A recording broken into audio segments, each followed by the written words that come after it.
ಕರ್ನಾಟಕದ ವಿಧಾನ ಪರಿಷತ್ನಲ್ಲಿ ನಸೀರ್ ಅಹಮದ್ ಅವರು ಪ್ರಧಾನಿ ಮೋದಿಯ ವಿರುದ್ಧ ಮಾತನಾಡಿದ್ದು ಬಿಸಿ ಬಿಸಿ ವಾಗ್ವಾದವನ್ನೇ ಮೇಲ್ಮನೆ ಕಾಣುವಂತೆ ಮಾಡಿತು. ಕರ್ನಾಟಕ ವಿಧಾನ ಪರಿಷತ್ನ ಸದಸ್ಯರಾದ ನಸೀರ್ ಅಹಮದ್ ಅವರು ಪ್ರಧಾನಿ ಮೋದಿಯವರನ್ನ ದೇಶದ್ರೋಹಿ ಎಂದು ಕರೆದಿದ್ದು ಇಡೀ ಮೇಲ್ಮನೆ ಭಾರೀ ಕೂಗಾಟ ಕಾಣುವಂತೆ ಮಾಡಿತ್ತು. ಮನರೇಗಾ ಬದಲು ಜಿ-ರಾಮ್ ತಂದಿರುವುದರ ಬಗೆಗಿನ ಚರ್ಚೆಯ ವೇಳೆ ನಸೀರ್ ಅಹಮದ್ ಅವರು ಈ ಮಾತನ್ನ ಹೇಳಿದ್ರು. ರಾಜ್ಯಕ್ಕೆ ಸರಿಯಾಗಿ ಹಣ ಬಿಡುಗಡೆ ಮಾಡುತ್ತಿರುವ ವಿಚಾರವು ಚರ್ಚೆಗೆ ಬಂದ ವೇಳೆಯಲ್ಲಿ ನಸೀರ್ ಅಹಮದ್ ಅವರು ಈ ಮಾತನ್ನ ಹೇಳಿದ್ರು.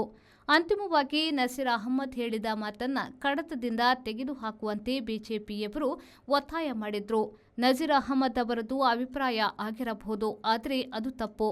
ಆದ್ದರಿಂದ ಕಡತದಿಂದ ತೆಗೆದುಹಾಕಿದ್ದೇನೆ ಎಂದು ಸಭಾಪತಿ ಬಸವರಾಜ ಹೊರಟ್ಟಿ ಹೇಳಿದಾಗ ಆ ಪ್ರಕರಣ ಮುಗಿಯಿತು. ಅದಕ್ಕೆ ಮೊದಲು ಕೇಂದ್ರ ಸರ್ಕಾರ ಮಾಡುತ್ತಿರುವ ತಾರತಮ್ಯದ ಬಗೆಗೆ ಚರ್ಚೆ ನಡೆಯಿತು. ಒಂದು ಹಂತದಲ್ಲಿ ಕಾಂಗ್ರೆಸ್ನ ನಾಗರಾಜ್ ಯಾದವ್ ಅವರು ಕೇಂದ್ರ ದಿವಾಳಿ ಆಗಿದೆ ಎಂದು ಸಭಾಪತಿಯವರಿಗೆ ಮನವಿ ಮಾಡಿದ್ರು.